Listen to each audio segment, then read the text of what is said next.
যদি বুঝতে পারো সহজ, না বুঝতে পারলে অনেক কঠিন। ম্যাথ দেখে মনে হচ্ছে, কিন্তু কোনো পরীক্ষাতে এটা দিবেন না, আমি শিওর।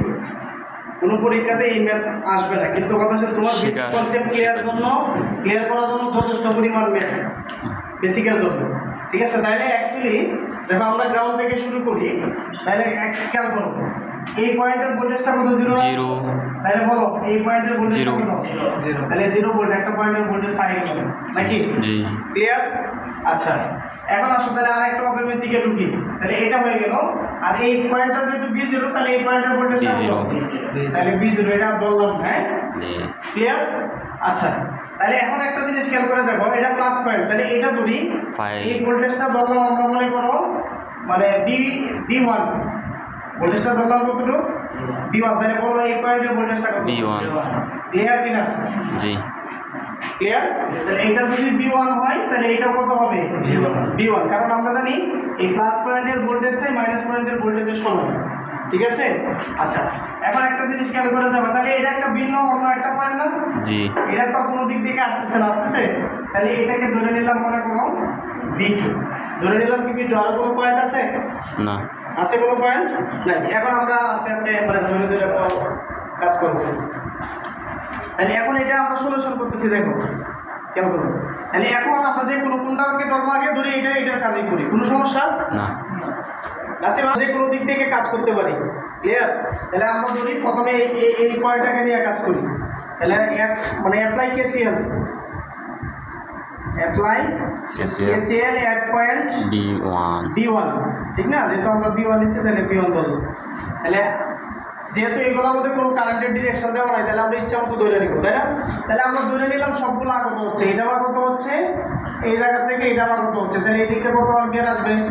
কারণ ভিতরে কোনো কারেন্ট ঢোকে না, 0 অ্যাম্পিয়ার, ঠিক আছে? তাহলে এটা যাচ্ছে, তাহলে কি রাখা যায়? 5 মাইনাস কি B1 ভাগ কত? 40 ইকুয়াল কত লেখা যায়? 0, মানে দুইটাই তো আগত হচ্ছে, তাহলে প্লাস, তাই না? 0 মাইনাস কত লেখা যাবে? B1 ভাগ কত? 40 ইকুয়াল টু কত? 0। তাহলে এখান থেকে কি পাওয়া যাবে? B1। তাহলে সলভানশন। আচ্ছা, তাহলে আমাদের এটা যদি 2.5 ভোল্ট হয়, এটা 2.5 ভোল্ট হলে এর পরে এই ভোল্টেজটা কত? 2.5 ভোল্ট, তাই না? তাহলে এখন আমরা হয় এই জায়গাতে এখন আমরা B2 বের করব। তাহলে আমরা এই জায়গাতে করি নাকি? জি। তাহলে এই জায়গাতে অ্যাপ্লাই KCL ধরি। তাহলে আবার এট পয়েন্ট B2, যখন আমরা B2 তে ধরবো, তাহলে আগত কারেন্ট সমান কি ধরতে পারি আমরা? নির্গত কারেন্ট। আমরা যেহেতু ডিরেকশন নাই, তাহলে আমরা ইচ্ছা মতো ধরে নিতে পারি। তাহলে আমরা ধরলাম এটা এই দিক দিয়ে যাচ্ছে, আর এটাকে ধরলাম এই দিক দিয়ে আসতেছে, ঠিক আছে? জি, নাকি ধরা যায় না? আমরা ইচ্ছা মতো ধরে নিব, নট প্রবলেম, কোনো সমস্যা নেই, ঠিক আছে? তাহলে আমরা যদি ধরি এটা আগত হচ্ছে, এটাও ধরলাম কি আগত হচ্ছে, তাহলে কি লেখা যায়? তাহলে 2.5 মাইনাস কি B2 ডিভাইডেড বাই কত লেখা যাবে? 10। আচ্ছা, এই যে কারেন্ট, এটা কিন্তু কারেন্ট একটা হবে, কারণ এই দিক দিয়ে কিন্তু 0 যায় না,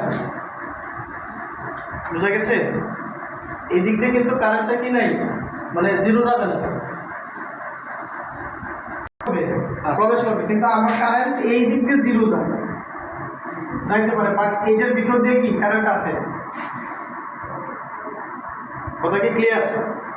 তাহলে আমরা এই পয়েন্টটা যদি ধরি, তাহলে এই পয়েন্টটাতে যদি 0 পয়েন্টে যদি নেই, তাহলে কি হয়? তাহলে দেখো, আমরা ধরে নিলাম এই কারেন্টটা এই দিক দিয়ে আসতেছে, এই কারেন্টটা কি এই দিক দিয়ে আসতেছে, কোনো সমস্যা? দুইটাই আগত ধরলাম। তার মানে আমরা লিখতে পারি, এটা যদি লিখতে পারি, তাহলে কি লিখতে পারি? B2 মাইনাস কত? 0 ভাগ কত? 40 আগত, এটাও কি আগত, তার মানে এটা লিখতে পারি কি B0 মাইনাস কি 0 ভাগ কত? 100 এটা লিখতে পারি।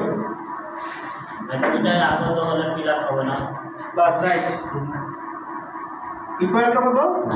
0। এখন খেয়াল করো, এটাতে কিন্তু আমাদের যে কোনো একটার মান আমাদের জানা থাকা লাগবে। আমি জানি না। এখন দেখো, যদি আমরা এই পয়েন্টটা নিই, খেয়াল করো, এই পয়েন্টটা যদি নেই, তাহলে কি লেখা যায়? এই পয়েন্টটা নিচ্ছি, তাহলে এই পয়েন্ট আবার এক পয়েন্ট, এটাকে ধরে নিলাম এটা বি পয়েন্ট, তাহলে বি পয়েন্ট, তাহলে বি পয়েন্টে যদি আগত কারেন্ট সমান কি নির্গত কারেন্ট, ধরলাম এই কারেন্টটা এই দিক দিয়ে আসতেছে আর এটাকে ধরলাম এই দিক দিয়ে আসতেছে, হইতে পারে না? হইতে পারে কিনা? ওকে, তাহলে এটা যদি যায় তাহলে আমরা কত লেখা যায়, 1 মাইনাস কি 2.5, আর এই পয়েন্টের ভোল্টেজটা কত 2.5, তাহলে 1 মাইনাস 2.5 ভাগ কত 20, এটা আগত, তাহলে এটা হচ্ছে কি আগত, তার মানে এটা কত লিখতে পারি প্লাস, কোনটা থেকে যাচ্ছে b2 মাইনাস কত 2.5 ভাগ কত লেখা যায় 10 ইকুয়াল টু কত 0, তাহলে এখান থেকে কি একটা রাশির মান জানা না b2, তাহলে b2 কত আসে 5 ভোল্ট, সবার কি এটাই আসছে নাকি? জিনিস খেয়াল করেন, তাহলে এই ভোল্টেজটা পাওয়া গেছে কত 3.25, তাহলে এটাতে বসাই দিই, তাহলে b2 ভ্যালু কত পাইলাম 3.25 মাইনাস কত 0 ভাগ কত 40 প্লাস, তাহলে b0 মাইনাস কত 0 ভাগ কত 100 ইকুয়াল টু কত 0, তাহলে এখানে কত রাশির মান জানা, দেখেন b0 কত আসে, তাহলে মাইনাস 8.125 ভোল্ট, এটাই आंसर, একবারে একুরেট মিলে গেছে।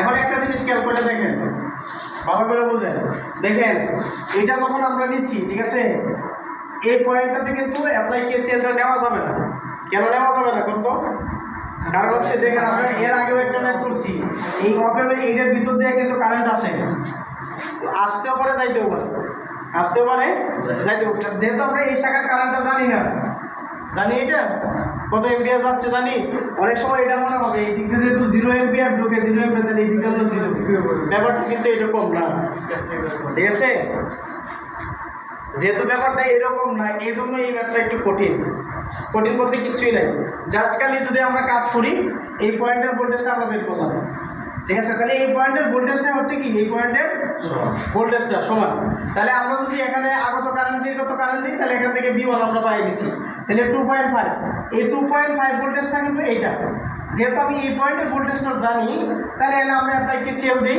আর এই পয়েন্টের ভোল্টেজটাকে ধরে নিলাম কি b2, ধরে নিলাম কি b2, তাহলে এখন এটা যখনই বললাম তাহলে আমরা কত চলে আসলো b2 কত চলে আসলো, কারণ এটা তো জানা এই দিক দিয়েও কারেন্ট জানি, তাহলে এই পয়েন্টের ভোল্টেজটা আমাদের চলে আসবে, b2 চলে আসলো, যখন এটা চলে আসলো আমার দরকার কি আউটপুটে যাওয়ার দরকার, তাহলে এখন আউটপুটে এনে একটা কেসিএল নেই, এই কেসিএল নেই নিলাম এখানে, আমি ধরতে পারি আগত কারেন্ট সমান নির্গত কারেন্ট, ইচ্ছা স্বাধীন মান ধরতে পারি, আমি আগত ধরতে পারি নির্গত ধরতে পারি, যে আগত ধরি তাহলে সবগুলো আগত ধরলাম, নির্গত ধরলে সবগুলো কি ধরলাম নির্গত ধরলাম, ক্লিয়ার।